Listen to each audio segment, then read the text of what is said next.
Hi, Alan. How are you? Hi, And Sudi. I'm good, thank you. Nice to see you, man. no, it's good. It's good. Based on the feedback that I've been getting from everybody about our videos and so on. Everybody wants to see my beautiful face. I'm working a little bit on the lighting, so just to let everybody know that this is a work in progress. Perfection doesn't come immediately, and yeah, and well, I'm going to get some extra lighting, but at least you can see a little bit of my face a little bit better today. But Oh, anyway, well, they shouldn't complain because they're hearing your delightful voice. yeah, exactly. It's the message that counts. It's not not the aesthetics, right? Okay, Exactly.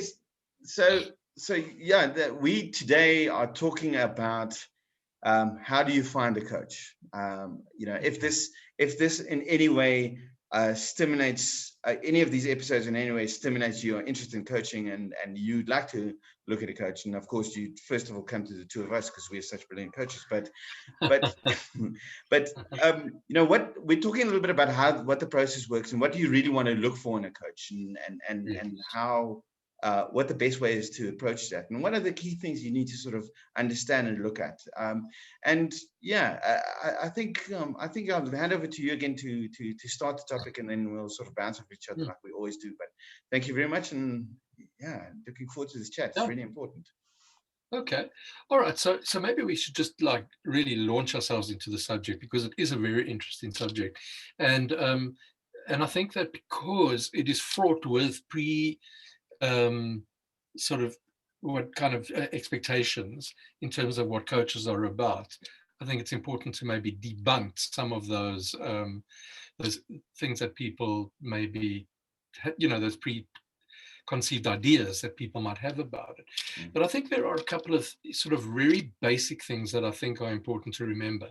The first one is that you don't have to have a certain tertiary qualification to be able to be a coach. And you certainly do not have to, be in any other way really qualified except in the art of coaching. And so a lot of people would say, yeah, maybe it's the HR type people who should be the coaches and not the other people who, work in corporates and so on.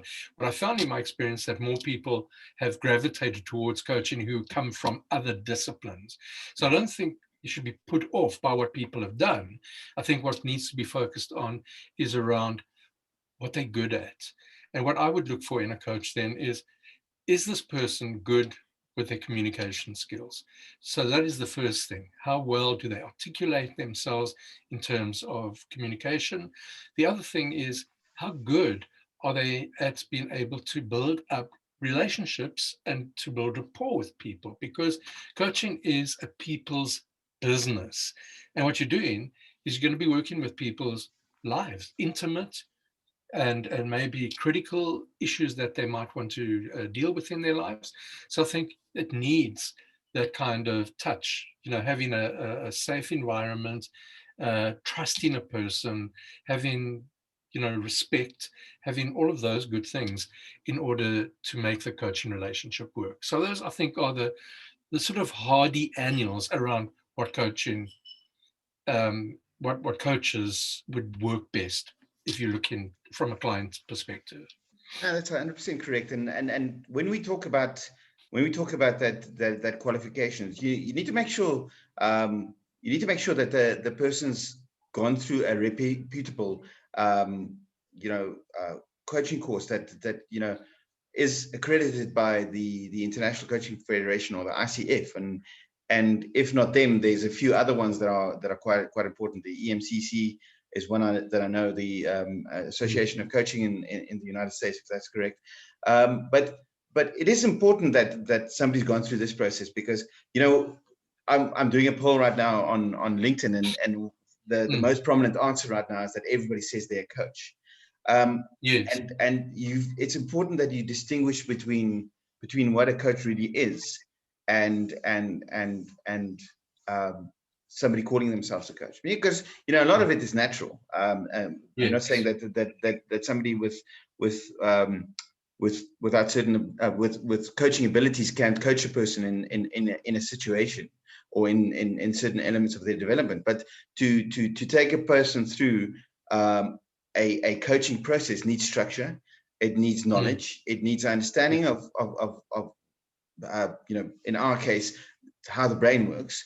It needs mm, understanding of people's emotional triggers and how to work with people through that. And I right. think the most important thing for me is you need a person that understands the deeper intrinsic fears that Mm, exist below the surface of our success, right? yeah, yeah, Because I think this one of the misconceptions that we deal with all the time is that you don't need a coach when you're successful. mm, Which you mentioned our president that has a coach last year, but yeah, the Barack Obamas of this world, the Steve Jobs of yeah, this world, even Tony yeah, Robbins, which is the most famous motivational speaker, even he's got a coach. yes, So you need somebody that almost believes inherently in making people mm, better. yes, And I think that's sort of a starting point. But another important starting point for me is understanding what you need out of this coach, understanding of yes, what you need to achieve, and that's sometimes it's a little bit can be a little bit unclear, and I think yeah, that's also a step people need to get used to taking when yeah, deciding to work with a coach and deciding to work on a bigger success. What's your view on that, in terms of yeah. that decision making process? Yeah, I think that is a very important point that you just mentioned, is that it's, we call that sort of coach client match or chemistry. So at the end of the day, there is um, the case of, almost like a transactional approach to the whole thing. So it's got to do, will this transaction that I'm having with this coach satisfy what I'm seeking as a client? So there are, I mean, it's like when you meet any in a situation like this, to understand where the coach is coming from and to ask some really smart questions about that. So that would be one of the first things to do. The other thing is, if it's coming from a transformational perspective, how well will that coach be able to work with my needs for change? Now, those two things work together. So it might be that, there's a transaction involved that means that I want to make things happen, but how well can this coach make it happen that it leads to insights that make me a better person? That's the kind of approach that I would take when trying to find, dig out that. And that's those, I would not be shy about asking those questions of a coach. Yeah, and you're exactly right, and we spoke about it just before this, and in that conversation, your desired outcome almost needs to be stretched by that coach as well. Yes. He needs to have because what it really is in a space of success is in a space of high performance is coaches have the ability, and I'm not, we spoke about quite a few big corporations that are really investing in coaching right now as some of the projects that we're working on, and these people understand that a good coach saves you time, Mm, clears any kind of underlying fears that you might have, and it's yep. amazing some of the conversations I have with people where these fears come from, Mm, it's usually supported by a fear of success of yes. and that fear of success is then coupled with almost like the imposter syndrome. It is supported by almost a fear of failure then on top of that fear of Yeah. success, because the Correct. fear of that question of what if I fail comes out all the time, and what a Mm, coach helps you with is to step out of that yeah. and understand through clear thinking and through working with your agenda. And Yeah. we've got a slide that we set up that we're going to talk about now. Um, Through working through your agenda to create a clear set of thinking for yourself. And I think Yes. that's extremely important for people to understand. Is that Yes. anybody can give you, we live in a world of information. Anybody can give you a bit of information, and so on. You can read any book that you like. You can do all those things to improve yourself, which is great. I mean, it's an Mm, extremely important process. Knowledge builds power, and these things, these self-awareness things are important. But if you don't your brain is a muscle, right? If you don't go to the gym and exercise that muscle, and you Yeah. and you only do one thing, and you only put information in your brain is a hardwiring machine. It hardwires everything that it can. And it hardwires only something that is habitual, right? So it takes a little while for you to form a new habit and hardwire stronger than the old hardwire and improve that. So no matter how much you dig into this and all those kind of things, if you don't make a habit of that self-discipline to improve yourself, Yes. that doesn't happen. So if you understand coaching, if you in a way chosen the coach that you need to make sure that coach is going to have that ability to challenge you and stretch you on your limiting beliefs, but then also on the other hand, help you create those actions to form that hardwiring. And then on top of that, if those actions perhaps fail, or those strategies perhaps fail, sit across from you without judgment and reflect back to you what your learning should be, and reflect back to you an understanding and making that your own, because your own thoughts will make you successful, not somebody else's methods. Your own thoughts and how you apply your knowledge and your methods will make you successful, not anything else. So I'm going to just share my screen quickly, so we can go through that little piece of information that we put together. Yeah, so in a magic world, this will be. But yeah, this there we go. This is the little coaching principles that we use as brain-based coaches. Then this is from the Neuro Leadership Institute. Take us through this, Allan. What's your thoughts on this? Yes, and just to clarify that the Neuro Leadership Institute was the founder was David Rock, and this is his work, some really wonderful stuff, and it's great to be able to share this with people. But if we look at the first one, self-directed learning, so I think it's a basic principle you need to acknowledge and also find out whether a coach is going to approach it in that way. You do not want somebody who's going to give you advice or try to tell you what you need to do. Because I think we spoke about Carl Rogers and his approach to a modern psychologist, and basically speaks about the solution lies within. So the coach's job, the coach that you want to select, is going to take an approach where it's self-directed learning in order to be able to find that solution, which is within you. Okay, so that is pretty important. And anything outside of that is probably not good methodology. Solutions focus, so the coach really is not focusing on the drama and everything that has happened in the past, rather even, rather acknowledging what's happening in the present, but focusing it into the future. So, that we've just spoken about change. So what is it going to look like for me as the client in the future? So I would be very, very suspicious of a coach who keeps me in drama, who keeps me in the past. Sometimes we need to acknowledge the things that we've done in the past or the things that we fear, as you so rightly pointed out. However, we need to move from that very, very rapidly into solutions focus. So that's another thing that coach must do. Positive feedback. Again, I think that we thrive on that. Small wins. A coach who is interested in getting you to that point so that it builds up your confidence as a client, so that you feel empowered by your coach through the things that you're getting right, the things that you're committing to, etc.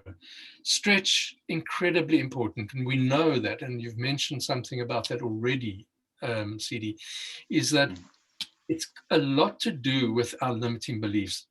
And we are actually kind of we're really held down by this. So if a coach is not pushing you, if they're not trying to get more out of you, there's no good getting upset about that, or being offended by the fact that you're being pushed. That it is there for a very good reason, because we do hold ourselves back and we imagine ourselves, and this is something of the brain that you're talking about, is really only really going to focus on comfort the zone. negative things. Yeah. Yeah, and it processes things negatively. It doesn't process it positively. And so holds you in that comfort zone. So stretch, very important.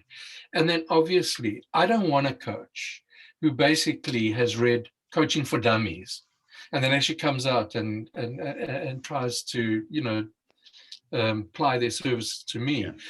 It has to have a structure, and a reliable structure that is going to actually take me from A to B over a period of time and help me to achieve what I want to achieve. And you know what? If I was actually going to interview a coach, I would base my interview on those elements and some of the other stuff that we've been talking about. How does that sound? Yeah, no, that's and it is so, it is, and it's I'm just going to point out a few things here, and that I personally find very important. I already focused a little bit on the self-directed learning part, and how your own thoughts you need to create your own thoughts, because you are a programmed, your brain is programmed being already, and how the self-directed learning towards your greatness is so important. Because again, somebody can give you information, but if you don't change your thinking, and if you don't make it your own, if you don't create a better hardwiring, it's going to be, it's going to come in, and it's going to find a space in your brain. You're going to use the elements of it in certain situations, but it's never going to become a habit. The solutions focused part, and I like the analogy that you used of keeping people in drama and detail, because that's, again, that seems like a great space. Very often in the smoking area, in the lunch break, in all these kind of places, that's where those things thrive, right? The drama and the focusing, the little chats about how things are going wrong, what this person's done, how things are never going to work, and all those kind of things, and it's almost an easy conversation to have, It's easy to talk, because those things in our minds, in our biased minds, are facts, right? Because we process those things according to our system. But to create a new reality, and to think about that, and to be able to make sure that you work towards those solutions all the time, create that new thinking, and that's only supported by positive feedback. And in the process, we have to make sure that we celebrate even the small things, because I always say that it's pointing yourself in the right direction and making sure you're walking that path. And every single step is important to be celebrated, and make sure that we going through the process, and that we know we are doing the right thing, and that positive feedback helps with that. That positive feedback is also feed forward. When something goes wrong, it needs to be a learning experience, right? So it speaks to the success is never final, failure is never fatal, from Winston Churchill. Same kind of thing, it needs to be a learning process. And that's why a good coach can sit across from you in a non-judgmental, non-biased way to be able to go through this process. And even in the negative, there needs to be positive in the learning, right? The stretch part. Sorry, my son is just interrupting me for a second. Max, just give me a minute.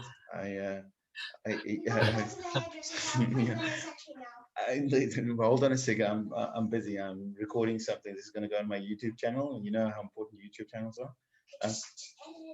I need to edit it out now. I'm not going to. We're going to keep it organic. Yeah. So we got dogs and everything. They're on holiday. I promise. Okay. I'll sort it out, Max. Anyway, so coming on to the stretch part. This is where that concept of success is. So we're not saying that you shouldn't go to a coach if you're stuck on something. If you're stuck on an issue and you're really stuck on your business, you're plateaued or anything like that. But very often, and I hear this a lot in marketing talk. Very often you get pushed to give people a problem and give them your solution, and that creates almost like you need to have a problem to be coached, right? You need to have something wrong to be coached, which is not actually the case. If you want to create excellence, you should work with a coach. And Yeah. and who would not like somebody working with them in a neutral, unjudgmental way to be able Yes. to reach at something? How often is it? And I always, and this is actually very true. How often is it that you are scared to tell your wife, your family, your friends, any of these people, what you actually really want to do? Yes. What is the, you want to start your own business, you want to create financial freedom for yourself, you want to be able to get your pilot license by the age of 45, you want to be able to go on holiday whenever you want to do, you want to have your kids to be able to go to any university that they would like to go to, and your wife loves animals, so she wants to open an animal rescue center, you want to give her the means to do that, right? Yeah. Yeah. How often is it that you don't want to tell people those things? Yeah. Those are all my goals, by the way. But how often is They're it that wonderful. yeah, how often is it that you don't want to tell people those things because you are scared, because they look at you and go, yeah, but Yeah. what are you talking about? Naysayers. Not Yeah, gonna yeah. work. It's like, Yeah. Be because realistic. yeah, so I like that thing where people, like, people are always watching you. The people that want you to fail, the people Yeah. that believe that you can, and the people that are interested in how you do it because they want to learn from you, right? And this is a very important thing to me, because a good coach will make your reality bigger, um, Yes. and they will be able to get the best out of you, and they will be able to sit across from you and allow you to be that person that you want to be, that bigger thing, that person that you always you are, but you think you can't. Yeah. Yeah. But Yeah. and there's the key thing. If you think you can, it will become true. If you think you can't, it will also become true, right? Yeah. Then the structure, like we said, I mean, the structure is so important, because otherwise you're just peddling water all the time. You're just doing Yeah. things for the sake of doing things, and Yeah. it's not Or just having directed. a Yeah. a useless conversation with no direction. Yeah, What's exactly. worse than that? Exactly. So I mean, now that we've sort of covered those things, and we've gone through these, what's next for you, Alan? What Mm. what what would you say? You know what? I would say that, we're talking about what is the criteria, how do you select a coach and get the best value that you can, of dollar, what do you call it, the best service for your buck. But I think the one thing that I would like to just mention in closing, and aside from all of the stuff that we've spoken about, because these are good questions to ask people, it shows that you have some kind of savvy about the way you're thinking of this. Okay. Mm. But the one crowning question for me is, I would ask a coach, when was the last time you were coached? Because I think that's an important thing. As coaches, we all need to be coachable. And therefore, somebody who doesn't do that, they don't see for themselves the importance of continuing their life journey, their whatever journey, around achieving their own goals, not worth their salt. So that would be my concluding comment on this conversation that we're having. Yeah, because you want to work with somebody that's comfortable with their success, that knows where they're Yes. heading, that is aware of their shortcomings, the mistakes. Yeah, I mean, I know. As a person, and as a coach, I'm going through a development process all the time. I've been doing this for since 2009, Yeah. and I've been using it in different contexts, but there's still things that I want to learn, things that I read, things that I do, and things that coaches help me to get clearer and to make my own, and to work into my own style, and all those kind of things. And I wouldn't be doing this, what I'm doing right now, if I wasn't coached. Yeah. It's as Yeah. simple as that. It's as simple as It's, that. And I would have been in a different space, and in a space filled with discomfort, and filled with doubt, and filled with fear. And I've been in that space yeah. before, and coaching helped Yeah. me get out of that space. Yeah. And coaching helped me to really gain focus on what I want, what I am, and what I'd like to achieve. And that's a very good feeling to have. It doesn't come without responsibility. It doesn't come without hard work. It doesn't come without sacrifice. And and that's the other thing. If a coach tells you that there's they've got a magic pill for you to take that's going to get you from A to B with no extra work, that's also not a coach. A good coach makes you feel very uncomfortable. They're as much a cheerleader as they are. Well, they're as much a critic as they are a cheerleader. So thank you very much, Allan. Yeah. Sell the snake oil to somebody else. Yeah, exactly. So yeah, great. Thank you very much for that. And once again, I appreciate your time. I'm looking forward to our next conversation. And I think we'll sort of start going into little scenarios for creating value around just little tools that might be useful for people to use in certain situations, so on, that gives them a little bit of insight into what we talk about, that clear thinking, and that managing your mind, basically. So yeah, anything close? Yeah. Anyway, thank you very much. Have a great couple of weeks. I'm away next week, working and holidaying at the same time. That's the beauty of what we do. And yeah. Anything enjoy else? it. Okay, cool. Enjoy it. It'll be. It sounds like it could be a very nice time to get away and just do these things. Yeah. Along next to the sea. Next to the sea, exactly. Okay. Have a good day, Allan. Cheers.